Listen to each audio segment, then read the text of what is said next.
Mi nombre es Carlos Díaz, mi compañero, el licenciado Eddie López, y usted está escuchando, esa es la pregunta, por el 740 AM. Nuestro invitado, el Contralor Electoral de Puerto Rico, Manuel Manolo Torres.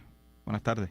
Buenas tardes, Carlos, al licenciado López, y le agradezco la invitación. Siempre es importante este tipo de foro para poder llevar la información sobre el trabajo que estamos haciendo en la oficina del Contralor Electoral. Hay una advertencia pública diciendo que usted está viendo, su personal está viendo las redes sociales, a ver quién está pasándose de ganso y levantando chavo sin haberse ido a registrar como un posible candidato. Pues, Carlos, realmente la memoria es corta. Si buscan los twitters de hace un año atrás de esta emisora, en esta emisora fue que yo dije por primera vez que estábamos usando las redes sociales como un método para fiscalizar. No solamente usamos las redes sociales, revisamos las cuentas de banco, hacemos visitas a los distritos representativos senatoriales y las alcaldías. Eso es parte del trabajo regular que hacemos allí. Ahora tenemos una tecnología mucho más avanzada que la que tenía la oficina del auditor electoral, y la estamos usando para beneficio del pueblo de Puerto Rico, de la fiscalización, y estamos usando el mismo método que usas tú, que usa el licenciado López, que usa cualquier ciudadano. Nosotros no estamos interviniendo cuentas de Twitter y nosotros no tenemos los poderes que tienen las agencias federales de investigación y muchas de las agencias locales también. Nosotros hacemos lo que hace cualquier ciudadano. Los candidatos, casi todos ellos tienen sus páginas públicas de Facebook, de Twitter. Muchos de ellos son amigos nuestros, porque reciben a través de las redes sociales la información nuestra también, y lo que corroboramos es que lo que está en los informes, en lo que ellos informan trimestralmente a la oficina, pues es real. También lo utilizamos para identificar candidatos, como tú bien dices, que están por ahí, yo digo candidatos silvestres, que están por ahí proyectándose electoralmente y no le informan a la oficina. El problema cuando no informan a la oficina son muchos, además de las irregularidades que puede haber en el financiamiento de la campaña, es que entonces se da una competencia desleal cuando tú tienes un candidato radicando los informes, sometiéndose al escrutinio público y de la oficina, y tienes otros candidatos que no presentan ninguna información. Además de los gansos que vienen y recaudan un par de pesos, no radican ninguna candidatura, o no llegan a ser candidatos, pagan el carro, la casa. Pero ciertamente se le adjudica una cierta sofisticación, ¿verdad? O una pericia a la entidad que usted dirige, al igual que quizás a la oficina de ética, ¿verdad?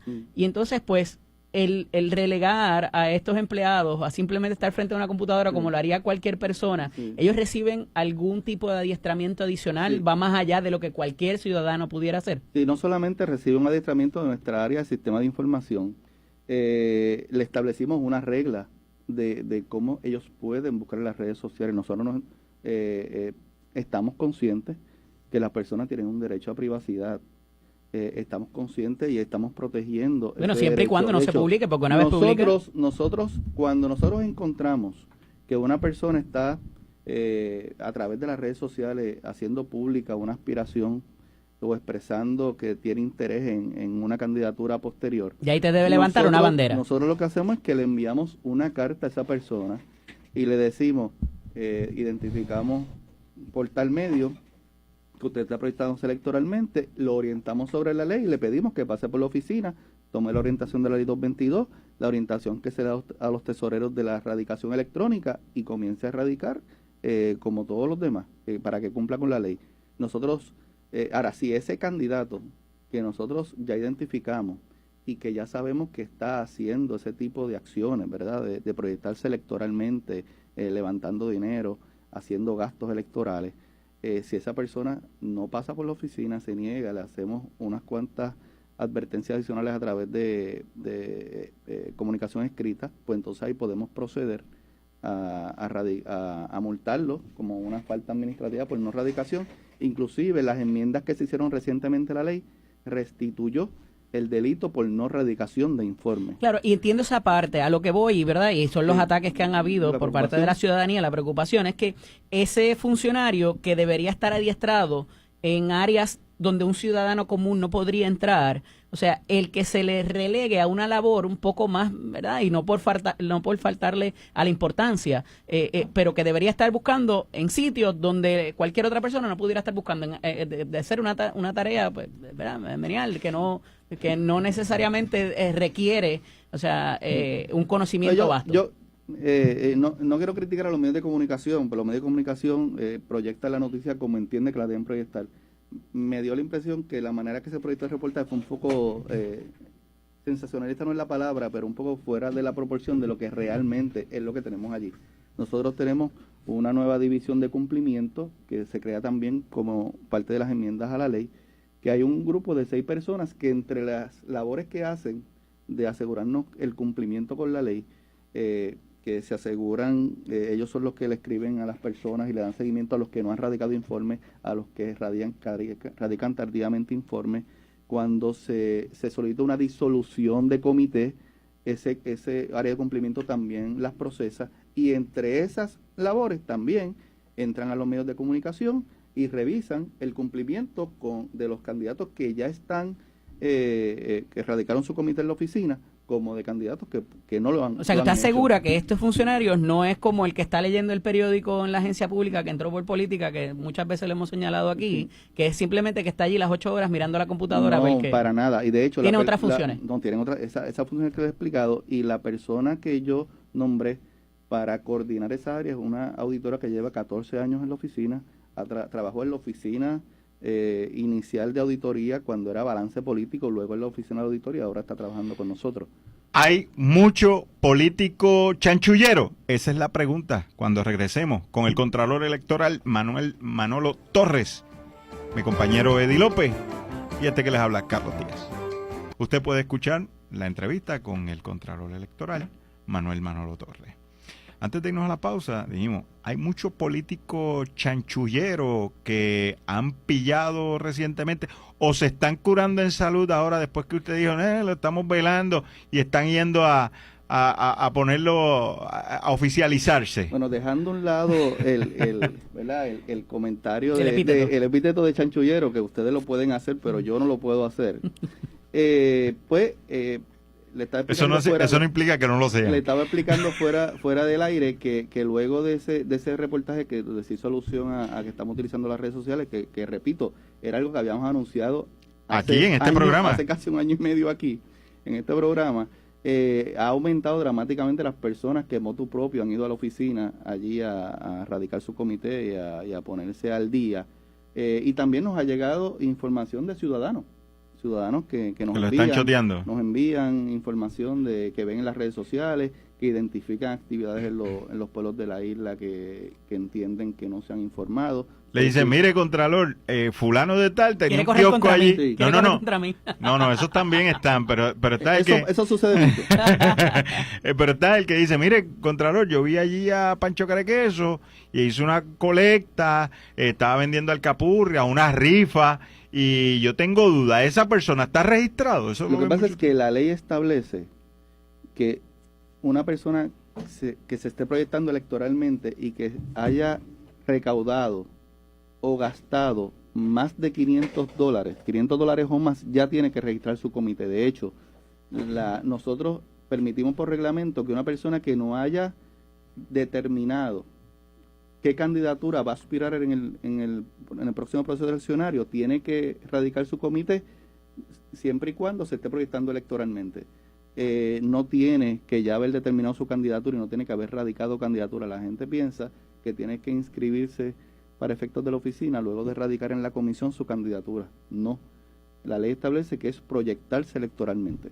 Y a nivel federal hay una alternativa. A eso iba, a los PACs. ¿Qué injerencia tiene sobre antes ellos de los PACs? Pero antes de los PACs, Citizens United. A nivel federal, usted hace un comité exploratorio. ¿Esa alternativa la hay dentro de esta ley? Nosotros la alternativa que establecimos fue la candidatura no determinada. No determinada. Sí, ¿Tú eres candidato a cualquier cosa? Es que se da, y eso surge de varios planteamientos que nos hicieron candidatos cuando hacíamos las charlas en la isla. Y es que, y tú, Carlos, que conoces la política, el licenciado también, hay personas a nivel local que no saben en este momento si van a aspirar a senador, a representante o alcalde. Claro. Y en ocasiones están haciendo un año de campaña para representante y de momento la alcaldía, el alcalde tiene un problema y se mueven a aspirar al alcalde. Lo que le pasó a Carmen Yulín. Exacto, que hizo su campaña y recaudó dinero para y lo que le hubiese pasado a Héctor Ferrer también. Bueno, es lo que eso le iba a decir, porque Héctor Ferrer tendría que radicar ahora como eso, bajo una candidatura abierta, porque él dice que en el momento que renuncia a la candidatura y se devolvieron, me consta que se devolvieron. Ferrer comenzó para representante, luego fue alcalde de San Juan y después terminó en comisionado residente. Correcto. O sea que estuvo viceversa, al contrario, comisionado y terminó alcalde. Exactamente. O sea que tuvo diversas candidaturas en el cuatrenio y para eso establecimos esta modificación reglamentaria para que puedan radicar candidaturas no determinadas. Y en el caso de los PACs, hay dos casos que se han dado a nivel federal en los últimos años que han impactado dramáticamente el asunto de financiamiento de campañas políticas, que yo hablé cuando se hizo la vista pública para evaluar las enmiendas a la ley, hablé extensamente. El caso de Citizens United versus FEC y de McConchon versus FEC.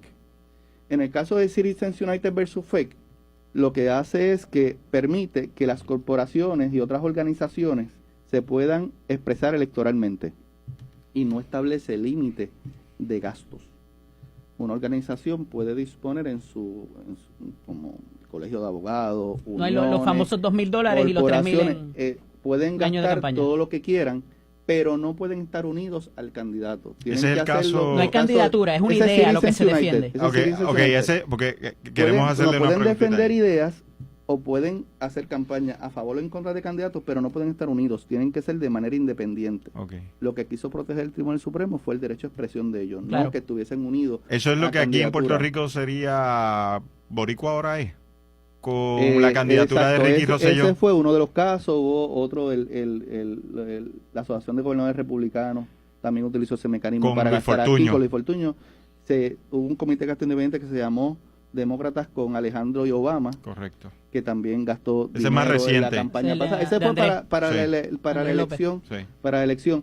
Y a través de esos comités de gasto independientes tienen que radicar informes en la oficina y se tienen que registrar, que esa fue parte de las controversias de la elección pasada.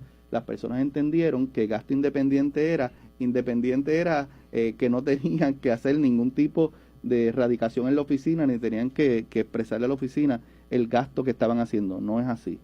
Tienen que registrarse en la oficina, recibir una certificación de la oficina para poder pautar sus anuncios y para hacer los gastos, y tienen que hacer informes trimestrales como cualquier comité, porque le aplican las mismas reglas en términos de erradicación de los comités de acción política. Esos casos tuvieron, particular el de Citizens United, de equiparar la donación de dinero con la expresión, con el derecho a la expresión. Son terribles. Yo nunca he estado de acuerdo en cuanto a eso. Le da un giro a muchas de las asociaciones profesionales y a las uniones particular, que dejaron de ser lo que eran, quizás en el siglo pasado o el antipasado, a trascender a otro rol completamente distinto. Lo que se cuestionó en la campaña de Carmen Yulín ahora. No esté de acuerdo con lo que ellos estén avalando.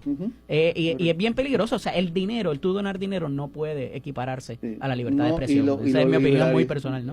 Lo liberalizaron de una manera terrible. Tan es así que virtualmente todos los comités de acción política a nivel federal, casi todos se han convertido en comités de gasto independientes porque no tienen límite. No tienen límite de donativo y no tienen límite de gasto. Y mira lo que pasa en Estados Unidos con los hermanos Koch, que tomaron por asalto el Partido Republicano. Ya informaron que iban a gastar 869 millones. Y hay algo que va a tener que ver con Puerto Rico, estuve leyendo ayer también. Eso, los que somos republicanos sabemos lo que va a pasar. No quedan republicanos, quedan los teteros que tomaron el partido por asalto. El amigo John Mott pregunta, saludo al amigo licenciado John Mott. Un caso que quería pregunta si el caso de McCutcheon versus FEC aplica aquí.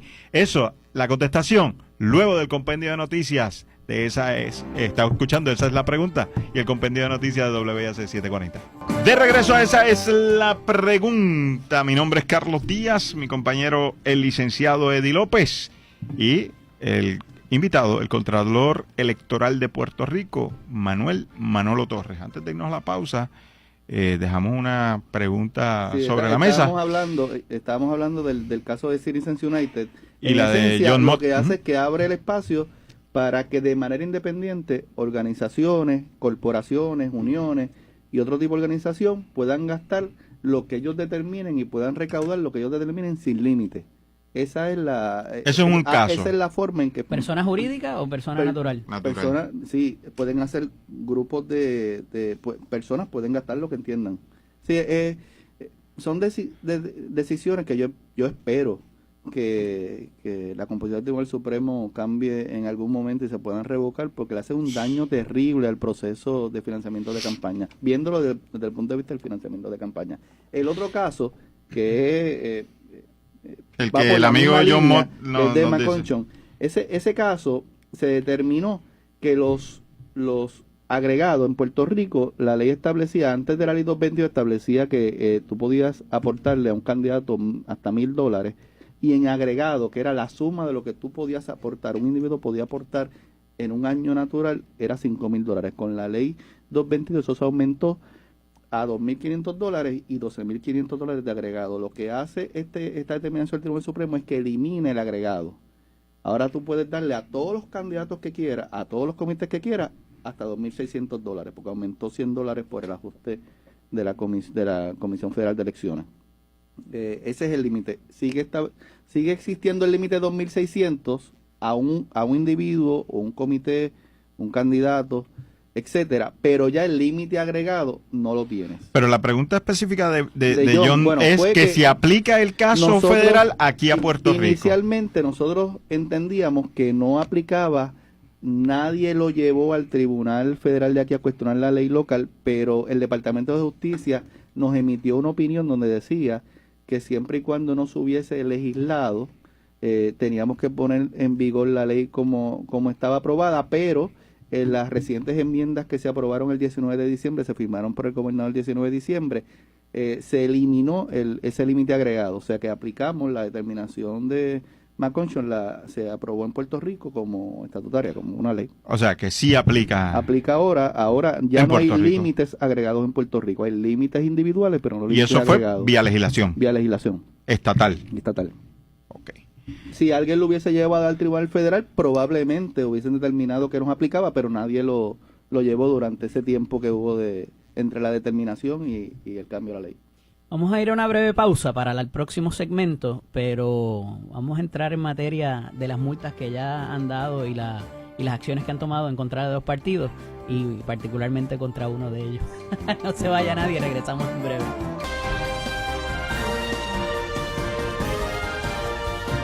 De regreso a Esa es la pregunta, que les habla el licenciado Eddie López, en compañía del compañero Carlos Díaz, como todos los días de lunes a viernes, por aquí por WIAC 740, este es su programa, Esa es la pregunta. Saludos a los amigos que nos escuchan a través de WISA 1390 en Isabela, WIAC 930 en Mayagüez, así como los que nos escuchan por WIAC 740 en San Juan y Ponce. Aprovechamos la oportunidad para darle nuestras direcciones en redes, en Twitter, Carlos Díaz PR. Y en el caso mío, @LCDO, Eddie.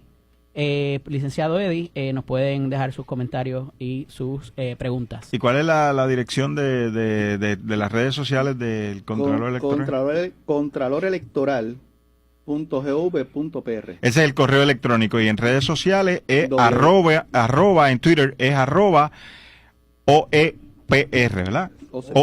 OCEPR. Oficina del Contralor Electoral de Puerto Rico, OCEPR. Bueno, Eddie, tú tenías ahí una línea de preguntas más buena que... A usted lo nombraron bajo la administración pasada del Partido Nuevo Progresista. Por lo tanto, se le identifica, ¿verdad? Además por los cargos ocupados anteriormente. Pero de sus primeras acciones o de las primeras acciones que lleva a cabo su oficina, la mayoría de las multas, sanciones o como se les quiera llamar, fue propiamente contra ese partido por exceder los márgenes y tener que devolver dinero por haber excedido los márgenes de campaña. Eso se ha convertido en un ataque bastante fuerte por miembros inclusive de su propio partido. ¿Cómo se maneja esa situación? ¿Cómo lo ve usted estando a cargo de ese cuerpo? Yo lo que le recomiendo a todas las personas que vayan a tomar una opinión, hacer una opinión sobre el trabajo que hacemos en la oficina, es que entren a nuestra página, lean las auditorías y podrán ver, o todos los documentos que tenemos en nuestra página, determinaciones que hemos tomado, para que vean cómo se establece cada una de las acciones que nosotros hemos tomado, cómo están respaldadas por la investigación que hicimos, por la auditoría que hicimos, Y yo creo que pueden aclarar muchísimas de las dudas. Pero fue sacar el pecho para que no le cuestionaran a ustedes de que como había estado con identificado con esa administración. Para nada. Los 6 partidos que concurrieron en el proceso electoral tuvieron la misma oportunidad. La ley establecía que no solamente teníamos que ir explicándole o más bien señalándole los hallazgos que estábamos encontrando para que los pudiesen explicar o subsanar en el proceso, sino que luego de nosotros emitir el primer borrador, el borrador del informe, tenían 30 días para contestarlo. Teníamos que enviárselo 5 días antes de publicarlo. Los partidos tuvieron toda la oportunidad. Algunos de los partidos pidieron prórroga para contestar su informe y se las otorgamos. Y ellos hicieron unos planteamientos y tomamos determinaciones a base de esos planteamientos. El PNP incurrió en un exceso en gastos de campaña. El problema es que según la ley aprobado, fueron aproximadamente $80,000. No, 92,000 dólares de exceso, que al triplicarse se convierte en 297 por la multa que dólares de multa. Tuvieron unas multas adicionales más pequeñas, tanto el candidato en menor grado como el partido, pero esa fue la razón. La ley establece que tú no puedes exceder si tú solicitas el fondo electoral, tanto los que reciben el $1,000,000 como los que reciben los 5 millones no pueden exceder los 10 millones de gastos. Así que eso está atado al pareo de fondos está también. Atado al pareo de fondos. Pero usted recibió de inmediato la contestación de el comisionado electoral del PNP y del secretario y del pasado director de campaña, Ángel Cintrón, sí, diciendo que iban a aclarar porque era unas cosas que se le adjudicaban administrativamente al Partido Nuevo Progresista, pero que se le estaban adjudicando al candidato y viceversa. Pero no, la alegación principal es que había unos gastos que nosotros consideramos que fueron gastos de campaña y ellos consideraban que eran gastos administrativos.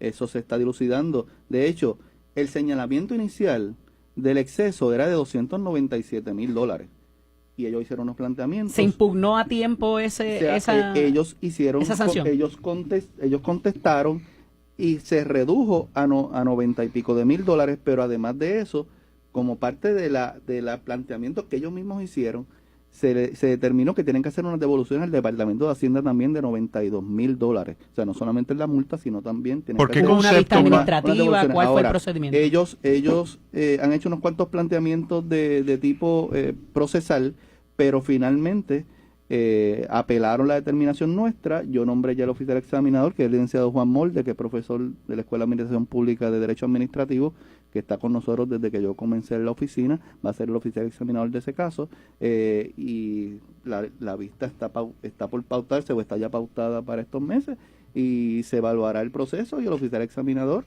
hará su recomendación y nosotros pues las atenderemos.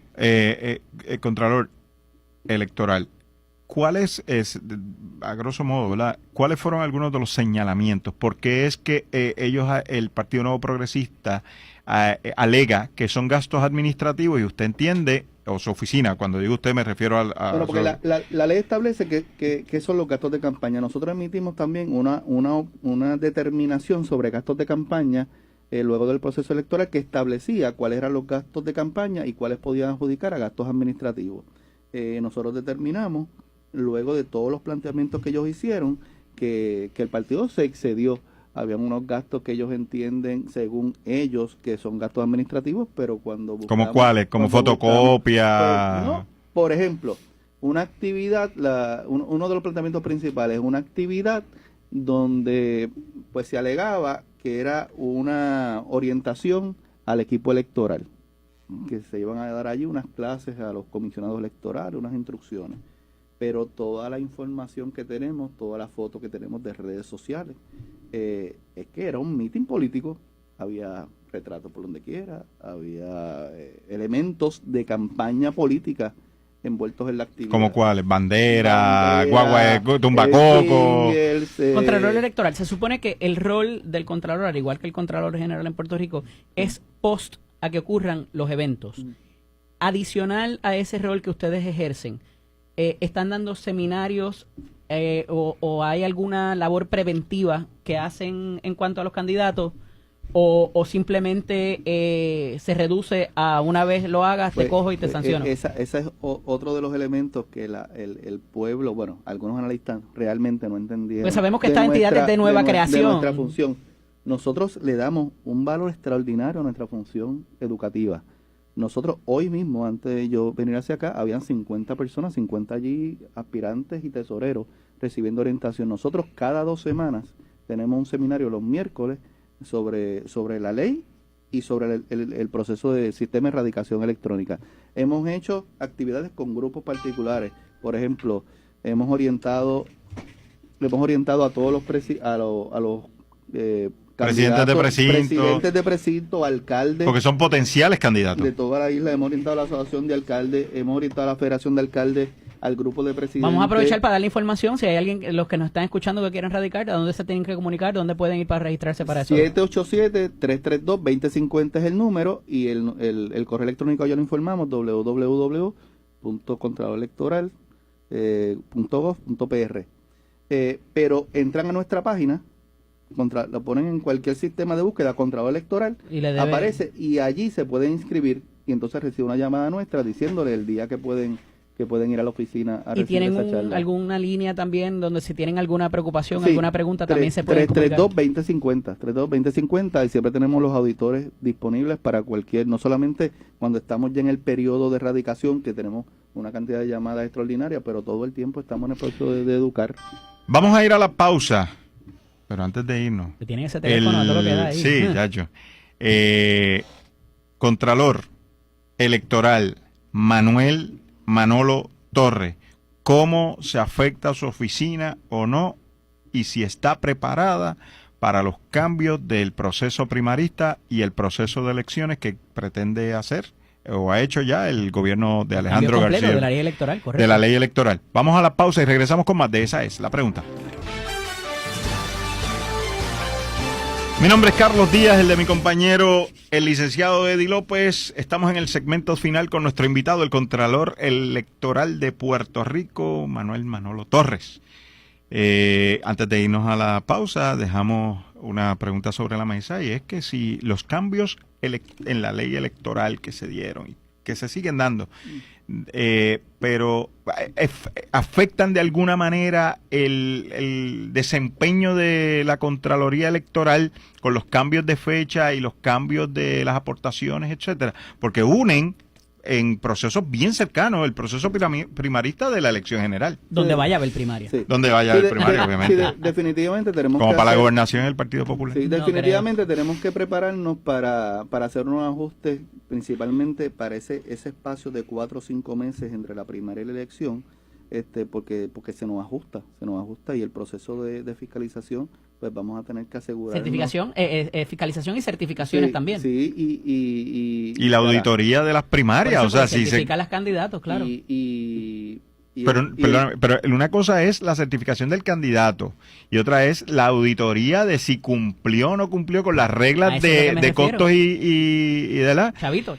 Porque puedes haber perdido. Claro. Y te puedes haber tumbado el Niágara en bicicleta. Ahora, el partido que proyecta ser primaria tiene que tomar en consideración la ley de financiamiento de campaña. La división y la pelea, exacto. No, el problema es que tú, al 1 de julio, tú comienzas, se abre el fondo de pareo y tú tienes que comenzar a parear, en el caso de si tú escoges el pareo de los 5 millones. Claro, porque tienes alternativa. $1 por cada, el gobierno te da $1 por cada dólar que tú levantas. Tú levantas hasta 5 millones. En la medida que 2 o 3 candidatos, los que sean que vaya a ver en el proceso primarista, utilizan todos sus recursos para el proceso primarista, tienen que comenzar a recaudar desde cero. Una vez culmine el proceso de primaria. Para poder financiar. Y eso te deja con más o menos 4 meses, más o menos, entre la primaria y la elección. Sí, es 4 meses más o menos. El fondo comienza el 1 de julio. Sí, pero en este caso... el 6 de noviembre, o sea que el 4, no recuerdo cuándo va a ser la elección, si va a ser el 4 o 6, pero el día que sea, comienza el 1 de julio. Pero la línea de Eddie es bien interesante porque ciertamente en el caso del PNP que ya se ve una primaria a la candidatura a la gobernación. Que es la más que cuesta, de verdad. Claro, y que ya de ordinario, en el caso de Pierluisi y Ricky Rosselló ya vienen gastando, o sea, llevan candidaturas como... Bueno, pero por eso es que traje la línea de lo del PAC, porque ciertamente no hay una candidatura por parte del doctor Rosselló todavía. No, pero él está...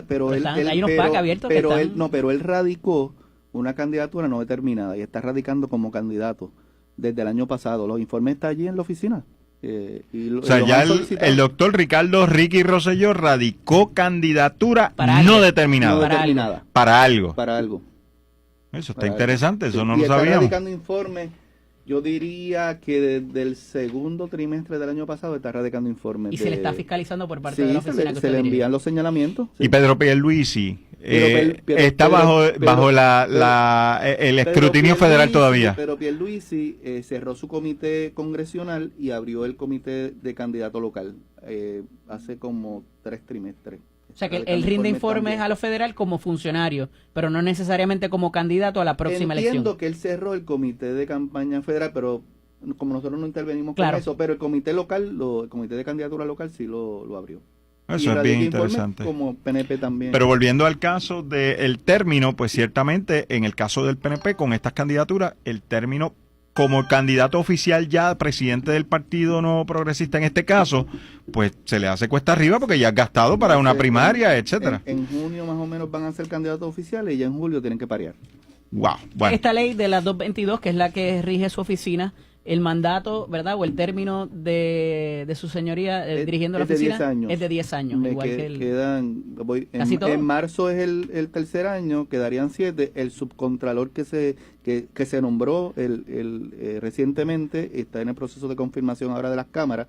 Corre el mismo término mínimo. Y respectivo de cuándo se le certifique. Exacto. ¿Quién es el subcontralor? El ex juez Rafael Flores Díaz fue la persona nombrada como subcontralor. Para hacer una amiga me escribe ahora que la campaña de Ricky comenzó desde antes de las elecciones pasadas con la propaganda, que si eso incluye, porque no aplicaría necesariamente porque en ese momento cuando empieza... el boricua ahora la oficina no estaba oficialmente... Bueno, y aparte de eso, el hecho de que tú participas en actividades políticas no necesariamente te estás proyectando tú electoralmente. Claro. Pero hubo un momento que le informamos a su equipo de colaboradores que se estaba proyectando electoralmente. A los del plan. Y que tenía que erradicar su comité de la oficina. Muchas gracias al Contralor Electoral Manuel Esperemos que Torres. esté con nosotros por acá pronto. Sí, nuevamente. Siempre se quedan muchísimas cosas, como el cambio en el financiamiento, que se nos quedó tocar. Vamos a tocar eso en la próxima visita del Contralor. Bueno, hasta aquí nos trajo el río. Mi nombre es Carlos Díaz. Licenciado Eddie López.